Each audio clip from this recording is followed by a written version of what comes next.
Hello and welcome to the Ending Body Burnout Show. We are your hosts, Chris and Philly, co-founders of a multi-award-winning functional medicine practice, serving busy people with energy, mood, and gut issues. While busyness, addictive doing, people-pleasing, and perfectionism might be the norm, it's not normal, and it's a major contributor to health issues. Our goal with this show is to give you a holistic root cause approach to healing your body so that you don't have to continue doctor or diet hopping or popping a gazillion supplements hoping something might stick. So get ready to heal your body, get your spark back, deeply connect with yourself, and step into the life of your dreams. Let's dive in.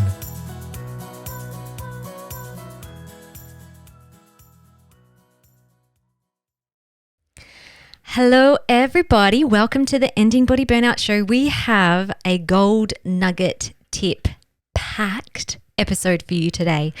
We are chatting with Sharon Collon from the Functional Family. She is an award-winning ADHD coach, and it is not only does she have her own fascinating story to share about overcoming, working through autoimmune condition due to the daily stress of raising 3 boys with severe ADHD.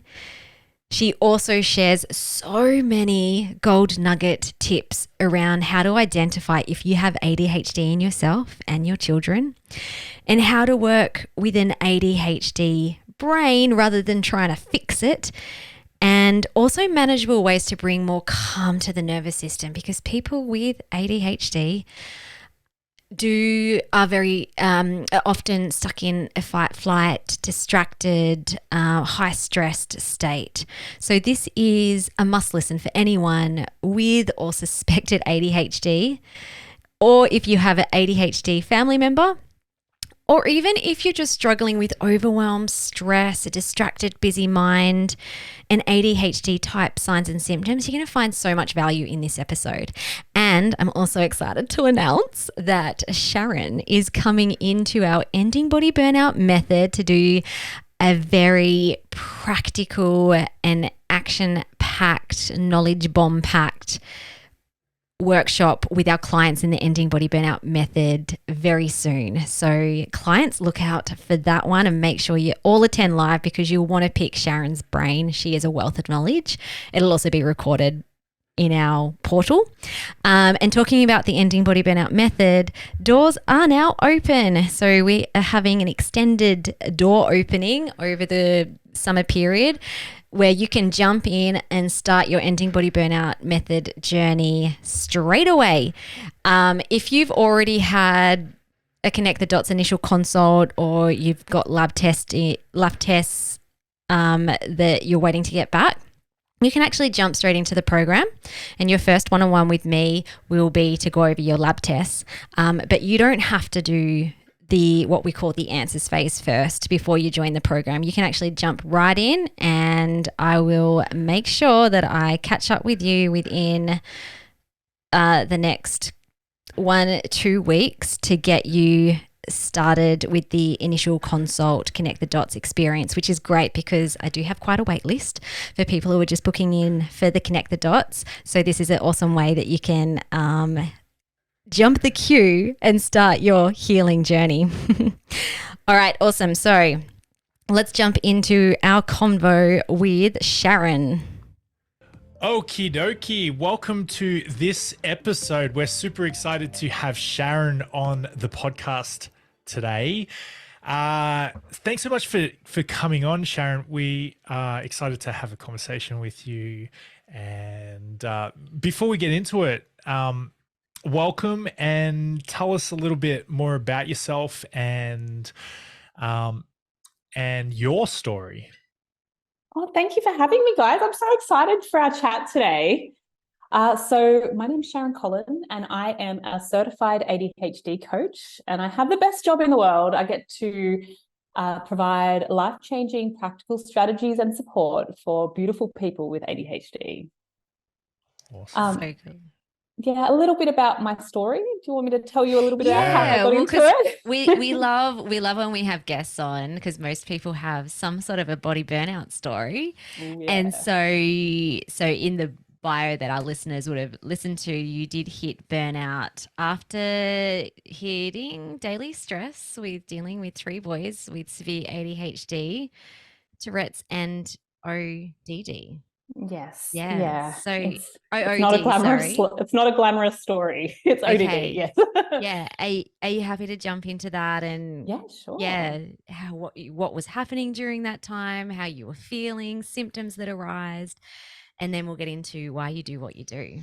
Okay. Yeah. Sure. So basically, how it all started is I married this incredible man called Anthony, and I lovingly call him my resident cyclone. He has, now I'm an ADHD coach, so this says a lot. Very, very extreme hyperactivity, ADHD. Had a terrible time growing up in school. Really quite trauma-filled stories for him. And anyway, we met. I loved that side of him. He's super spontaneous. He's incredible. He's quite brilliant. He's a little bit got mad scientist vibes. That's like if you could picture that. So we got married and we had 3 beautiful boys, and they all have ADHD because we know it's genetic, right? And we've got some Tourette's and ODD in there and some specific learning disorders and things. And it was just it still is a very extreme existence, right? So you've got me, little neurotypical me here, and these like just hurricanes swirling around the house. And it just burnt me out. It really, everyone can do hard things for a short amount of time, right? But when you're living with a lot of stress and a lot of dysregulation, and ADHD, a little bit like burnout, what we're talking about today, in its core is a dysregulated nervous system. And so it takes its toll. And so one of my favorite things that I get to do is to help families have easier lives with ADHD. That's what I'm super passionate about. Anything that saves time, saves effort, saves drama. That's my jam. Love that. So a little bit about my journey with burnout is after with each child, it kind of got progressively worse, I've got to say. Like first one went burnout, like was very exhausted, burnt out. He was definitely not an easy child in terms of baby, like just screamed all the time. And which each one it got worse. And by the time it hit I was recovering from my 3rd child, from the pregnancy and the birth and everything, it just went And so I did okay for a little while, but then I got diagnosis after diagnosis. So I got diagnosed with autoimmune condition, psoriatic arthritis, which is a real bugger, that one. Lots of neuralgia, lots of fatigue, lots of brain fog. Half my face went paralyzed. Wow. Bell's palsy, and just incredible amounts of stress on my system and it crying out for help. So it's been quite an epic journey, and one that I love helping other people avoid. So that's a lot was going on. We always love to ask people, what do you feel like was the root cause of your body burnout? With more wisdom and hindsight, often when you're in that, especially when you got like autoimmune conditions, all sorts of weird stuff happening, it's very hard to see what's causing it when you're in it because you just want it to stop. So you mentioned like a lot of stress with the kids and the husband, I'm guessing too. Like, do you think that was it? And then having babies, or do you feel like there was something, I don't know, the way that your expectations of the way you thought life should be, or anything like that? Like, was there anything deeper behind how you were responding to the rest of the family and the stuff that was going on? I think that's a really great question. I had strong words with my neurologist the other day about this. So I will throw him under the bus here a little bit. I think some of it was that I am quite mentally strong. Like I feel like I coped with the stress quite well mentally. But a lot of what happens when you have emotional dysregulation in the home, and we have extreme behaviors and, lots of aggression and things like that goes on, is my body did not feel safe. So my mind felt safe. I knew I was researching ADHD like a demon. I've been studying it for 15 years, right? And I've formally studied it and everything. And even back then, I was definitely studying it and working out how I could claw our family out of this hole that we were in. But my body didn't get the message that I was safe. So when you've got consistent, aggression and yelling and intensity going along around you, it's very hard to give it that message that it is safe. So I would say that is probably the number one driver behind it. And even though I was doing things like I was, trying to, go for walks and do meditation and things, and I had the bit where I'm going to throw my neurologist under the bus is he's like, oh, you just also stress these days. Like, this is my neurologist. He goes, I see distressing stuff and I just don't let it affect me. Like I don't let it affect me. And I said, all right, okay, buddy, here we go. He also made the comment, oh, everyone has ADHD these days. And so I was like, okay, now we're at war, right? We're at war. And he didn't know, but we were in war. We're in war. And so I said to him, I bet that you go home and you've got your wife and kids there, right? And it's like a sanctuary. Like, it's where you get to chill out. And you get to come home from work, and yes, your job would be distressing, but you get to chill out there. I go home and it's a war zone, right? I have got to keep battling. So there's the difference. People that have intense home lives, whether it be whatever it is, they don't have that place to retreat to. So they've got to find those little pockets that they can have those moments of calm and those little moments of retreat. And of course, having those moments of safety as well is really, really important. So yes, I very much enjoyed letting him know all about that. It is. It's so, until you live that. Like I mean, our children are pretty, I think our kids are kind of just usual ratty kids. Lovely kids as well. But they're pretty chilled most of the time. They can have tantrums when we ask them to get off technology, especially the oldest one. But I kind of think about, as you told that story too, I think about people just in environments, whether it's a family, a tribe with ADHD, or whether it's domestic violence, or even I think about families in war countries. It's kind of like, yeah, the environment has a massive impact on the health of the body. So what have you done then? Because I mean, you could just sell the children, but we don't want to do that. Oh no, I love them. I love them. I could never sell them. No. Although I was, yeah. Sometimes I think that in my head. I'm like, oh, gee, I could just give my children away and all my stress would go away. No, we don't want to do that. So what did you do initially to start healing from all the autoimmune conditions, the chronic fatigue, and then also now in the environment that you are in, to help prevent from going back down that track? Yeah, I think that the most important thing was learning about how their brains worked, right? So perhaps in the early days, I was very much about fixing it. We've got to we'll do this diet and we'll do this therapy and we'll do this and we'll do this and we'll throw everything at it. I think we spent $30,000 on my eldest child trying to fix it, right? Now I very much don't do that. I try and work with it, not against it.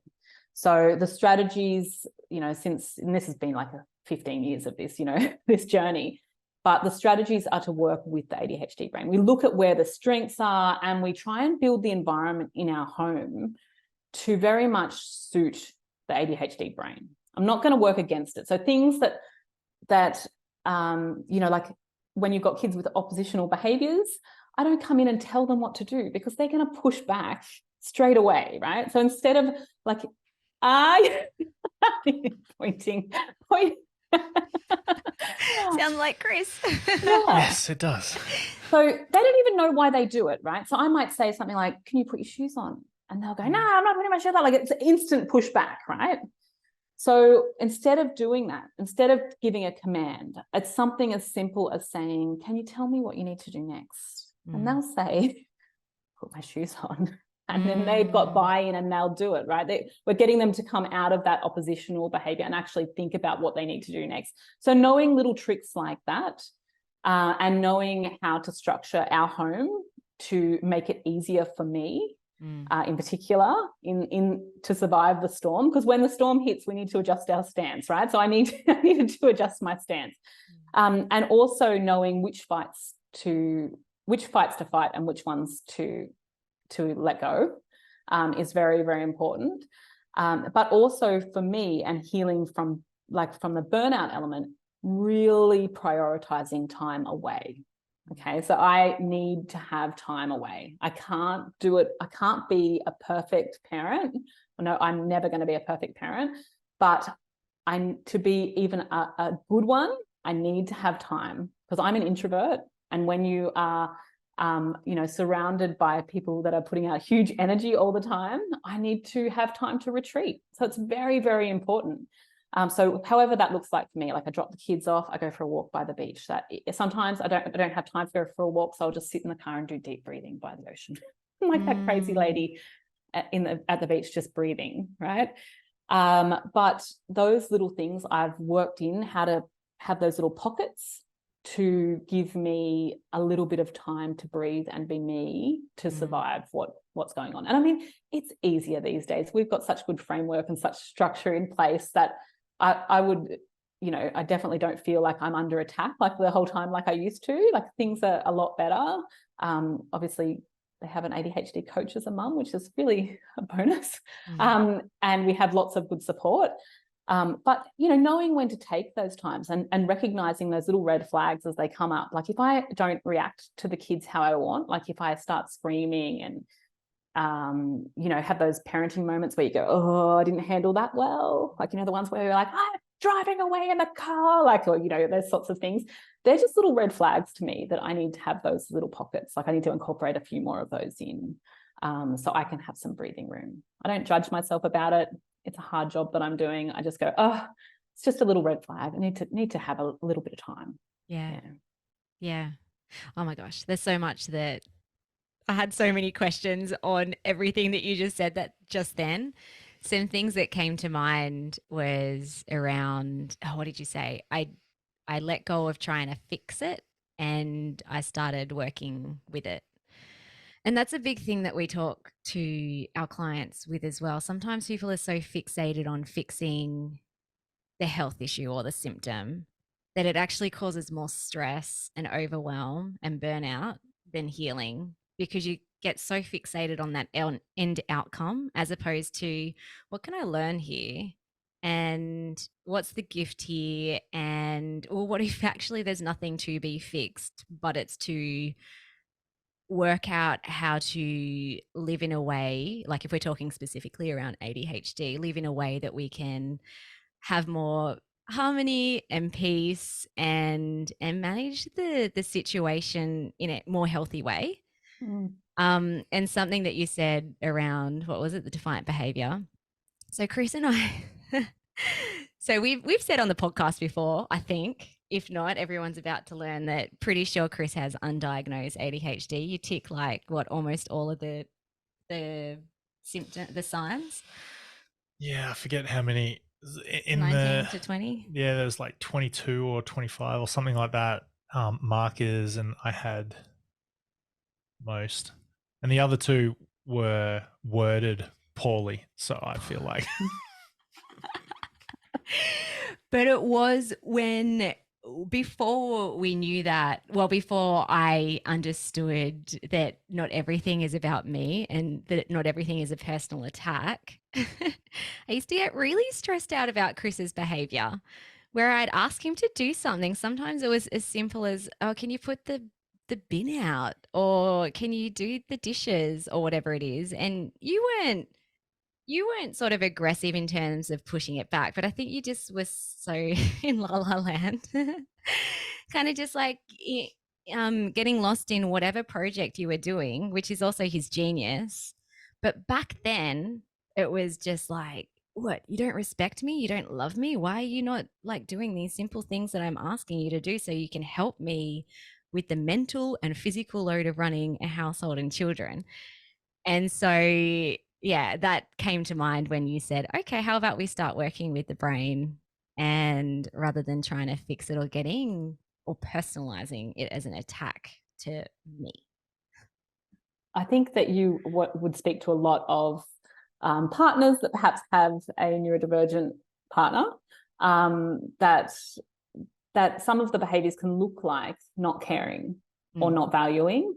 And in the flip side, for the neurodivergent partner, some of our behaviors for the neurotypical look a lot like nagging and being a mum. So it can be really tricky navigating a relationship. And that's why when I love that, Maya Angelou, like when we know better, we do better, right? So once you know, you can go, okay, no, this is not what that means. This just means that he's in a hyper focus right now. He is really into, and actually interrupting him out of that focus when he's worked so hard to get into it because of the transition steps that they have to do feels rude to get out of that.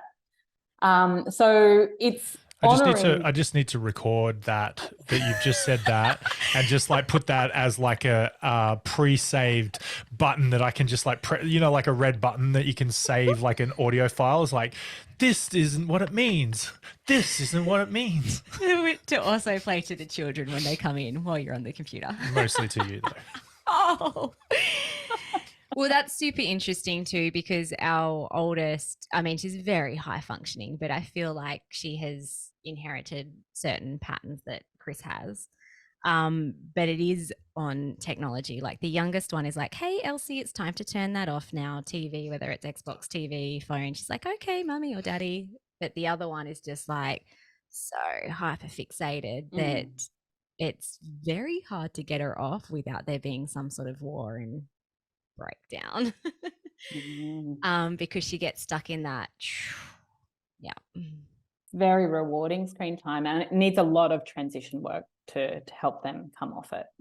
What are some tips? Oh my gosh, the whole webinar on this. But really, I think notice is a great thing. Oh, actually, before that, take a step back, like agreeing before you go on it, how long it is. Right? So remember with ADHD, there's time awareness issues.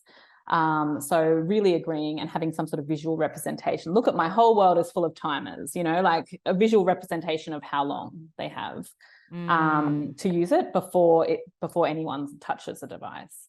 I like to get them to actually fill in a check-in, check-out, like a library card. I like that. Yeah, because I want them to have buy-in and have accountability of the time.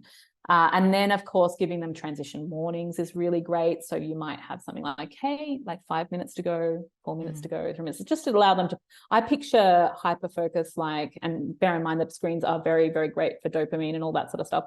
I picture hyperfocus like growing hair out of your head and wrapping around the iPad, right? And we need to, when we ask them to come off, just allow time for that hair to go back into their head. So we don't do anything jarring. We allow time for transitions. And the other thing that's great is I hate the idea of parents having to go and like remove it out of the child's hands. So I think that usually results in like, what do you do when someone grabs something off you? You want to fight, right? So I love those devices that, like the apps that shut it down. So it's not in the hand, like it's not a parent coming and physically removing it. I think it's really great too. But that's just the start, the base level of it. Because we know this is something that a lot of families are struggling with, and my family included. And I'm not anti-screens. I think we're in a modern world, and we have to equip our kids with these skills to be able to manage something that is as rewarding as screen time. Yeah. Yes. Okay. Can you give us a little bit of like a 101 on how to pick up if either a child or yourself as an adult may have ADHD? So what are some key signs that may demonstrate that? Yes. Well, first of all, I would say obviously go to your GP and talk about it if you're even suspecting it, and get the proper assessment done by, if it's a child, a developmental pediatrician, or if an adult, a psychiatrist. But I would probably look at family history, because we know ADHD is largely genetic, right? There's things that look like ADHD, like trauma and breathing issues and food intolerances and all sorts of stuff. But ADHD in itself is genetic, so I'd be looking at family history. If you can spot, someone in the line that has ADHD, or you suspect had ADHD, that would be a really great place to start. But ADHD in itself is a problem with executive functions. So things like memory, short-term memory recall, emotional regulation, low frustration tolerance, task switching. It's not a lack of focus. People with ADHD can focus incredibly well. They just don't have the ability necessarily to choose what they're focusing on. So it's a novelty and interest-based brain. It's not like a neurotypical has an importance-based brain. For ADHD, it has to be interesting. It has to be novelty. So you can kind of spot it.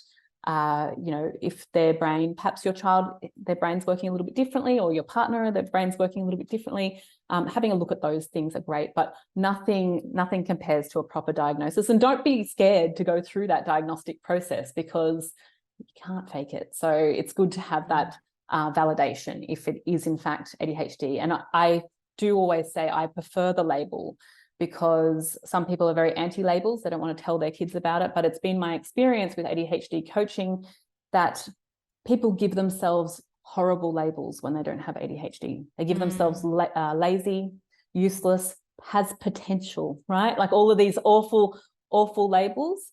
And I'd rather them have the ADHD label, and then we can do something about it and we can start working on it. That's super interesting.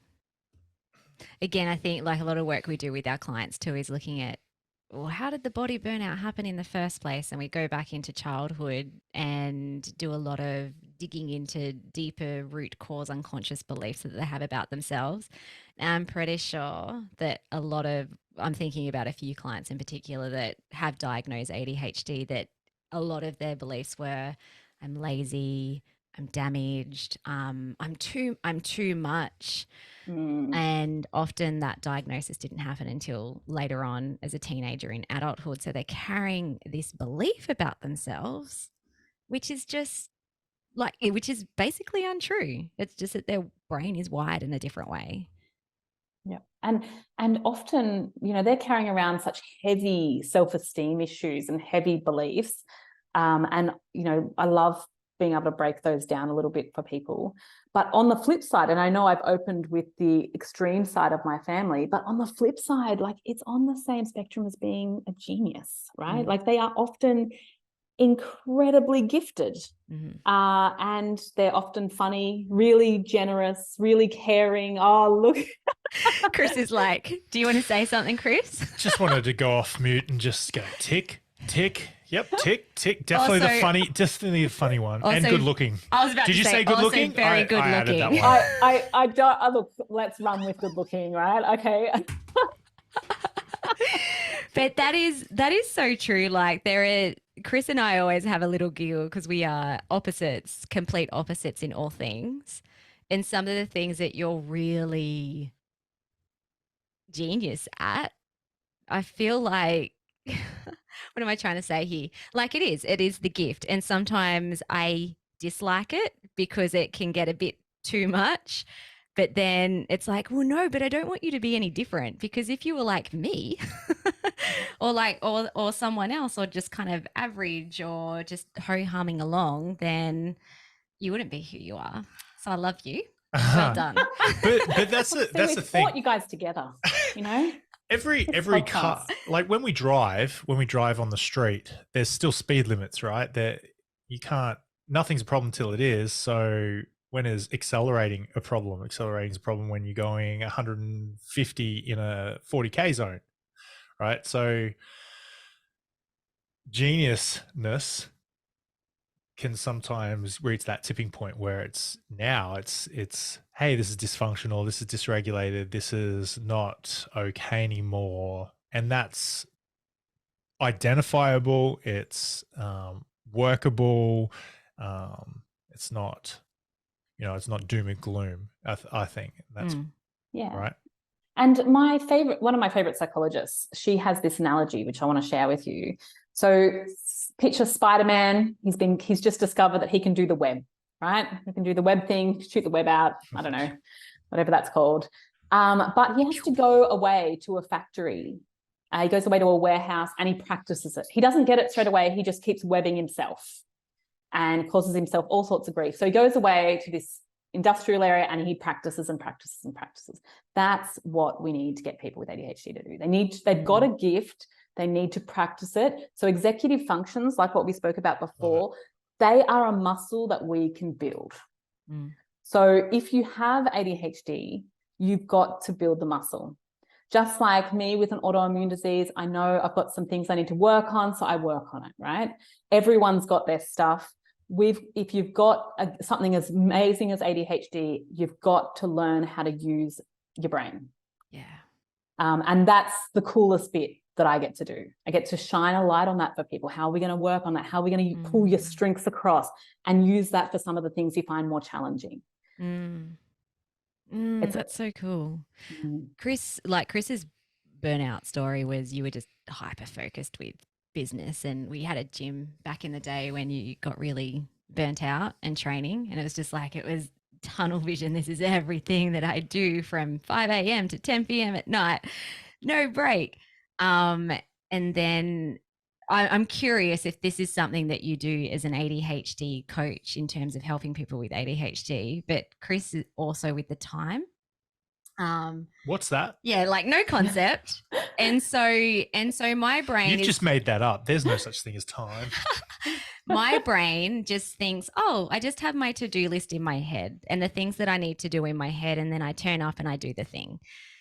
Chris, on the other hand, he's like, how can you even do that? And so if we could move the camera, he has like a project board with heaps of little sticky notes, and the calendar is like, now I'm going to eat food, and now I'm going to do workout, and this is when I'm going to meet my coaching clients. Is that something that is actually really helpful? And this is a great visual strategy. Yes. Yeah. Because I think a lot of people with ADHD, they have the thing called time blindness, right? I prefer to call it time awareness. So they either over anticipate how long a task will be. So like, say, like they've got to do like a few admin things before they go to bed, and they think it's going to take hours, so they procrastinate, put it off. Or they underestimate. They're very optimistic about time. Like they'll be like, oh no, I can knock that over in 5 minutes, but actually it's an hour. And they secretly think that they are a time wizard. They can bend time. So you can leave, even though like it's 20 minutes to get to the destination, you think you can leave in 5 minutes, but you're going to catch up time miraculously somewhere on the way. So it's very much about having that time awareness piece. So having like a visual representation of time, thinking about it. And you've done this with your visuals there. Chris, you've got your planner, you're actually scheduling it in, which helps you be realistic about what you can actually achieve in one day, which is wonderful. And setting that sort of marker with when things are going to happen to make sure that you don't get into a hyperfocus and forget to eat and forget to, do the other stuff. Which is very, very good. Yeah. What's a tip if you color code the calendar and then you still don't follow it? Well, that's the most effective tool is the one that you use, right? So maybe that is having it a bit like an actual physical one that's not around with you can be a problem. Like maybe you need like a reminder. Maybe you need like one of these ones. Maybe you need an alarm, like one like that has an alarm going off. Maybe you need to habit stack. So there's something else that you do, like every time you go for a coffee, you make sure you grab a bite of a sandwich or something, or something. Maybe there's something that you can stack on top of another thing that you're already doing. I often say to people that are having, because we know ADHD is burnout, right? It's synonymous with burnout, that every time you go to the toilet, take a deep breath, check in with your body. Where are you? Like, just because everyone goes to the toilet, you can't put that off for too long. You have to, so maybe that's your opportunity when you're in there and you've got the door shut to just do a deep breath. Maybe you need to put a post-it on the back of the door saying check in, just so you can have those little moments to center, and ground yourself a little bit in the whirlwind of the day. Yes. Do you find, so there is a very strong relationship between ADHD and burnout because of the dysregulation side of things, whether you're the person with it or the person who is caring for someone with ADHD. Do you find that people with ADHD struggle to do what you just said in terms of having that downtime to allow the nervous system to come back to a state of calm? Is that something, or do you find that it's different for different people? Like some people just naturally gravitate to spending 3 hours at the beach in the morning. It can depend. And I think that ADHD is quite linked to burnout because it's a very anxious brain. So it's a very, very fast brain that's thinking a lot, often 10 steps ahead of everyone else. And that is okay. It often is one of their gifts, but it also is exhausting. So when you're processing things at such a speed and you're anticipating and you're thinking about things really quickly, and for women, it often looks like anxiety, right? But it's not anxiety, it's ADHD.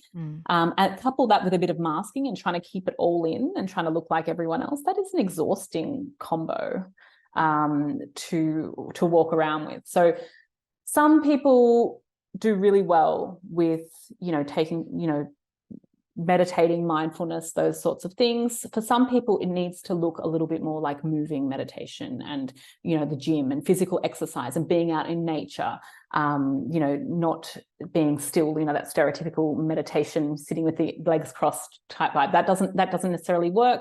But those sorts of little moments of consciously, like being intentional and bringing it down a couple of notches can really help for that dysregulated nervous system. I love it. Yeah, that's cool. What's the book that you have, I'm sure, heard of this book? What's the book that you read around ADHD? And it talks All about, of them? well, no, there's a book that talks about likens agricultural people to hunter-gatherers. Hunter-gatherer. Okay, we can't remember it. Anyway, it's a great book. I think I know what you mean. So you're talking about like back in when we were tribes and the ADHD people would be out the front. They would be the hunters, right? The people pushing forward, taking the risks. Yes. And now that the problem is that they weren't built for sitting in a desk chair all day.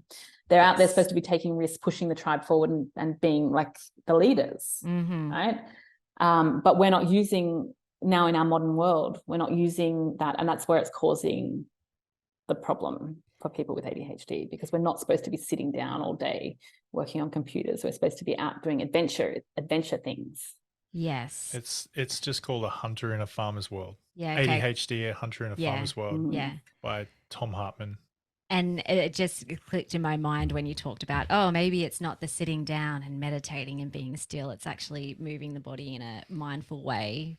And that's what brought that book to mind in terms of the hunter. It is the one that's active and doing things, and exactly right. Like so many people, kids as well, sitting down on chairs at tables, doing the work. You become an adult. A lot of people are working on computers these days. And does that just exacerbate like the burnout side of things of ADHD because you're not able to burn off the energy? Is that? I think what we call it is like the base levels, if we're talking about hierarchy of needs, and having a really nice grounding of what we need as, say, like the cement or the slab of the house. So things like sleep, eating a healthy diet, being out in nature, like they're the basis of like what we need to be happy and to be, and we know that when we don't get the things on the slab on the house right, the ADHD symptoms are much more variable, like they are more significant, they're more pronounced. So we need to make sure that we get those things correct in order to be a functional human. So those things become, when you have ADHD, because you're more sensitive to the world, those things become more important. That those foundations are incredibly important. Yeah, awesome. Oh, we could talk to you all day.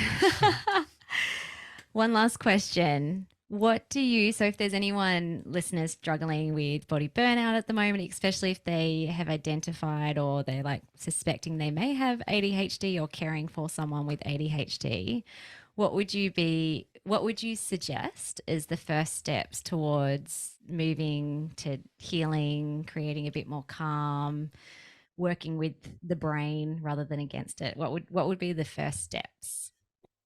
So I think the first step is knowledge, like learning about, just like what you've done, Chris, reading about it, understanding how your brain works.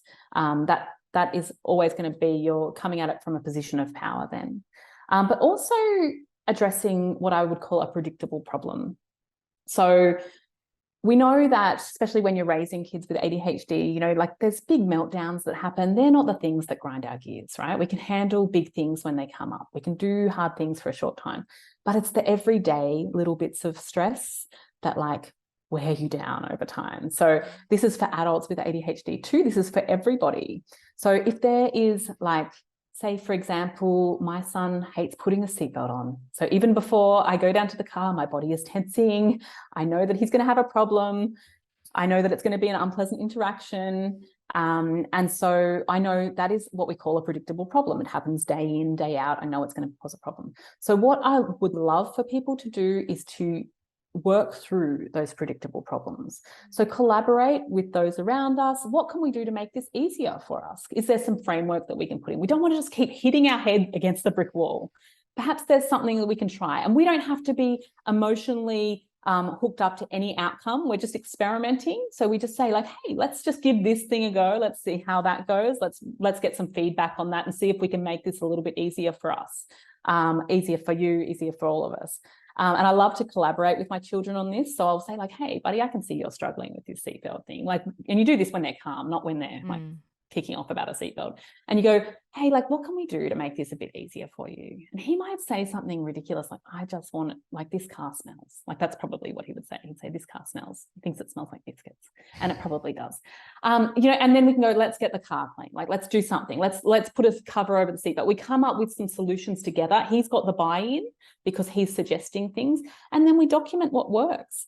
And what I'm doing in that instance is I'm collaborating with them, which ADHD people don't love being told what to do, right? So we're collaborating, we're letting them come up with solutions and have buy-in. We're encouraging the best part of the ADHD brain, which is their ideas factories. They have the best ideas ever. So we're asking them to problem solve, and we're teaching them that skill of thinking about something that's causing them friction and solving it for themselves. And so I've got a little predictable problems worksheet for you that you guys can work through with an instructional video on how to solve those predictable problems. So you guys can have that, and you can start working through some of those little friction points, if you come up with them, and so can your listeners as well. Awesome. I love That's that. rad. Yeah, we'll pop that in the show notes so all the listeners can download the predictable problems worksheet. Yeah, I think it'll be so good. And I feel like probably even if someone doesn't have ADHD, but they're in a state of stress and overwhelm, burnout, would this be a useful resource as well? Yeah, and I can't tell you, like, I don't have ADHD, right? But how many times I've used this sheet just because it slows you down enough to think of, okay, what can I do about this thing? Get out of this, there's a problem, and I hate it, and why is this happening to me? To like, what can I actually do about it? And we come up with 3 different solutions.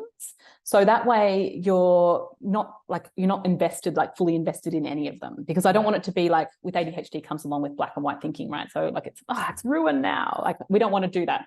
We just want to experiment, roll it out, see how it goes, get some feedback and refine it. So I can do that myself. So we're, instead of having these friction points as we move throughout the day, we're actually looking at our life from a helicopter view and going, okay, what can we take? Which friction bits can we take away?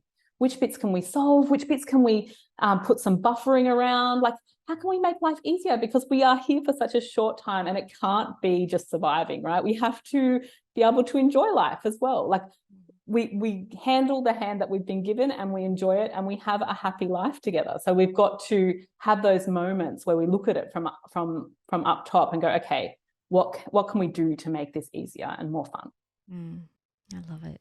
Thank you That's so cool. much. You've just been super generous with sharing not just your story, but so many golden little nuggets that people can just take away and start implementing. So it's been awesome chatting. Thank you. Thank you so much for our chat. I've loved chatting with you guys. Thanks, Sharon. All right. Well, Thanks, guys, for tuning in. We will see you on the next episode. Thank you so much for listening. We so appreciate you. If you'd like to give us extra smiles, drop us a review and spread the love by sharing this episode. You can also rate your own state of burnout and the root cause contributors by taking our Ending Body Burnout Assessment on our website. And if you're interested in learning about our group or one-on-one Ending Body Burnout programs, shoot us a DM via Instagram or Facebook. Have the best day ever.